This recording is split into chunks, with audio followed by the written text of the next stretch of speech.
Hello दोस्तों, जय श्री राम। मेरा नाम है खुशबू। आज मैं आप सबको माता शबरी की कथा सुनाऊंगी।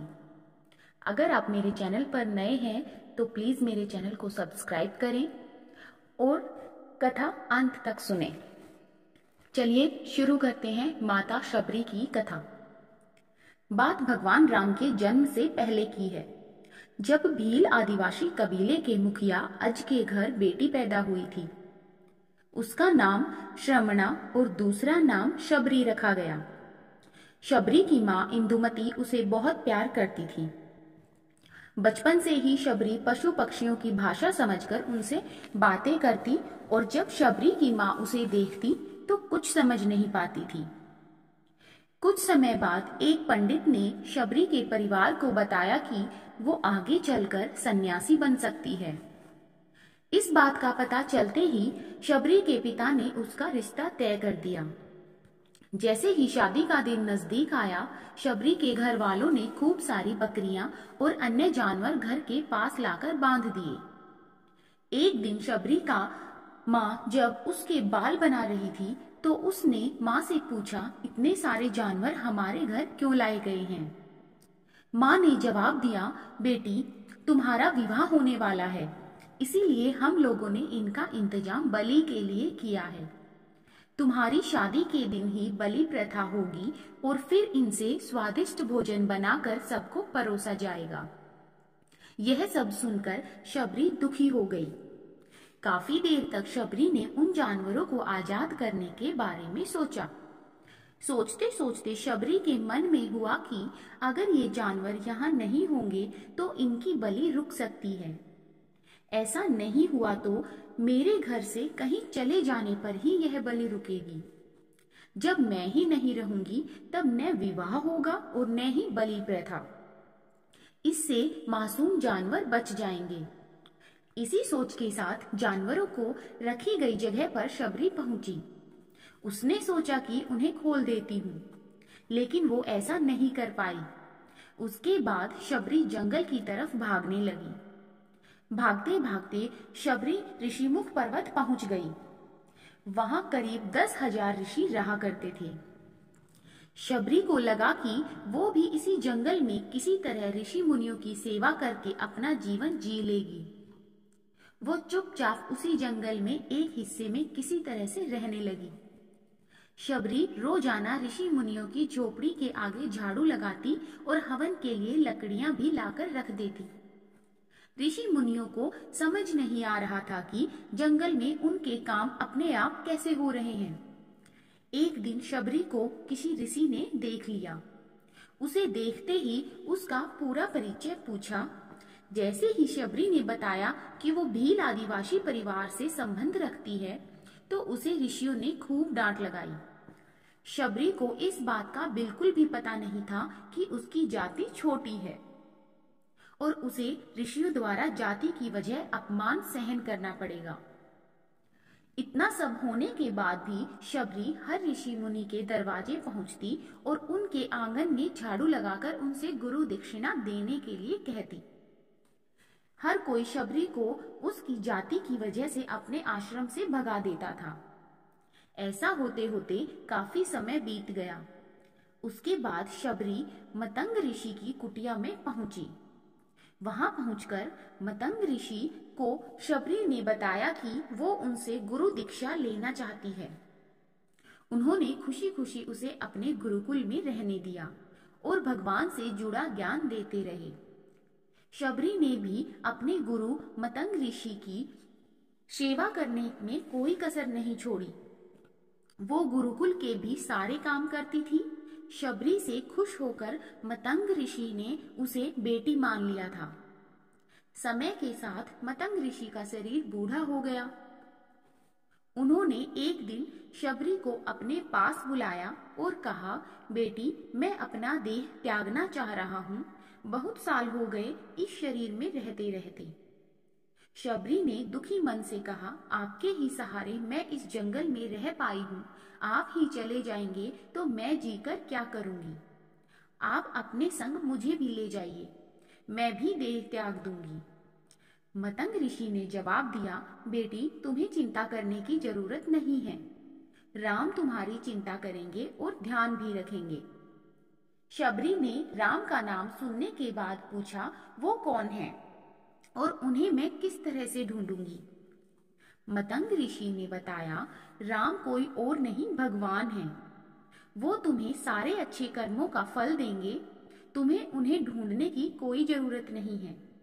वो एक दिन खुद तुम्हें खोजते हुए इस कुटिया में आएंगे और तुम्हें उनके हाथों ही मोक्ष मिलेगा। तब तक तुम इसी आश्रम में रहो।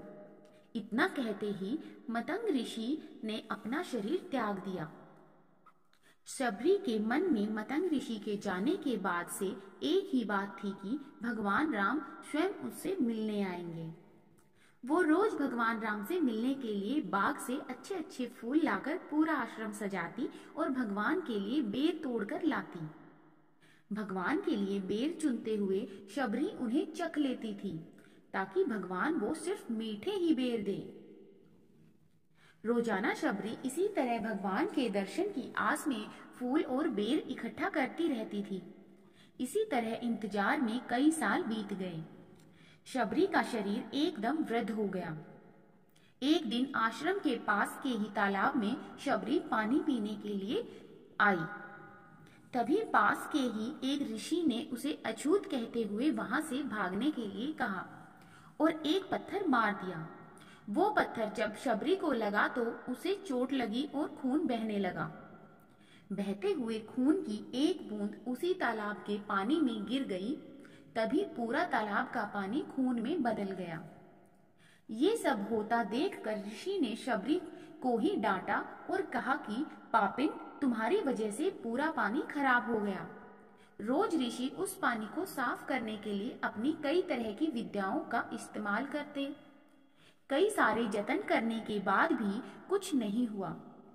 फिर उन्होंने गंगा जैसी कोई पवित्र नदियों का जल भी उस तालाब में डाला। फिर भी तालाब का पानी साफ नहीं हो पाया और वो खून जैसा ही रहा। कई सालों तक तालाब के पानी को साफ करने की कोशिश के बाद भी कुछ काम नहीं आया, तो ऋषि ने थक कर सब कुछ छोड़ दिया। इस घटना के कई सालों के बाद भगवान राम अपनी पत्नी सीता के हरण के बाद उन्हें ढूंढते हुए उसी तालाब के पास पहुंचे। ऋषि मुनियों ने उन्हें पहचान लिया। भगवान को वहां देखकर ऋषियों ने तालाब का पानी साफ करने के लिए भगवान को अपने पैर उसमें डालने के लिए कहा, लेकिन पानी जैसे का तैसा ही था। ऋषि मुनियों ने भगवान से भी कई अन्य यत्न करवाए, लेकिन वो पानी जस का तस खून जैसा ही रहा। तब भगवान ने ऋषियों से पानी के रक्त में बदलने की कहानी पूछी। तब ऋषि ने शबरी को पत्थर मारने वाली सारी बात बता दी। उसके बाद कहा कि वो महिला ही अपवित्र है, छोटी जात की है, इसीलिए ये सब हुआ है। उसी वक्त भगवान राम ने कहा, ये सब आप लोगों के खराब वचनों से हुआ है। शबरी को इस तरह के शब्द बोलकर आप लोगों ने उसे नहीं बल्कि मेरे दिल को घायल किया है।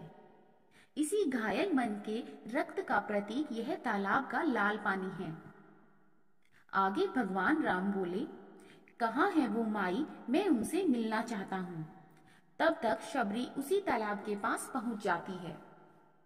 इस दौरान शबरी के पैर को ठोकर लगती है और कुछ धूल उस तालाब में गिर जाती है। तभी सारा पानी साफ हो जाता है। भगवान सबसे कहते हैं कि देखिए, आप लोगों ने क्या कुछ नहीं किया, लेकिन पानी साफ नहीं हो पाया। अभी सिर्फ इनके पैर की थोड़ी सी धूल ही तालाब का पानी साफ कर दिया। भगवान राम को शबरी पहचान चुकी थी। उन्हें प्रणाम करके शबरी ने कहा, भगवान आप मेरे साथ कुटिया में चलिए। भगवान भी खुशी खुशी शबरी के साथ चल पड़े। फूलों से शबरी ने भगवान राम का स्वागत किया। वो सीधे बेर तोड़ने के लिए बाग गई और चख चख कर उनके लिए बेर लेकर आई। उन्होंने बड़े ही प्यार से भगवान राम और उनके भाई लक्ष्मण को बेर दिए। भगवान राम ने भी उतने ही प्यार से उन बेर को खाना शुरू किया। तभी बेर देखकर मुंह बनाते हुए लक्ष्मण ने कहा, भैया ये बेर झूठे हैं, इन्हें आप कैसे खा सकते हैं? भगवान ने जवाब दिया, लक्ष्मण ये झूठे नहीं बल्कि बहुत मीठे हैं। शबरी माई हम सब के लिए ये बहुत प्यार से तोड़ कर लाई है। इतना कहकर भगवान राम प्यार से उन बेर को खाने लगे। भगवान ने जाते हुए शबरी माई से कहा, आप मुझसे जो चाहें वो मांग सकती हैं। शबरी ने उन्हें कहा, मतंग ऋषि के कहने पर मैं आज तक सिर्फ आपके दर्शन के लिए जी पा रही थी। अब आप मुझे मोक्ष प्रदान कीजिए। मैं अपना शरीर आपके सामने ही त्याग दूंगी। उसी वक्त शबरी ने अपना शरीर त्याग दिया। भगवान राम ने अपने हाथों से उनका अंतिम संस्कार किया और सीता माँ की खोज में आगे बढ़ गए। इस तरह से ऋषि मतंग की बात सच साबित हुई और शबरी को भगवान राम के दर्शन भी हुए। तभी से भगवान राम को शबरी के राम भी कहा जाने लगा। इस कहानी से हमें सीख मिलती है, सच्ची श्रद्धा हो तो भगवान के दर्शन भी जरूर होते हैं। अगर कहानी अच्छी लगी तो वीडियो को एक लाइक और एक सब्सक्राइब करके मुझे सपोर्ट करें। धन्यवाद।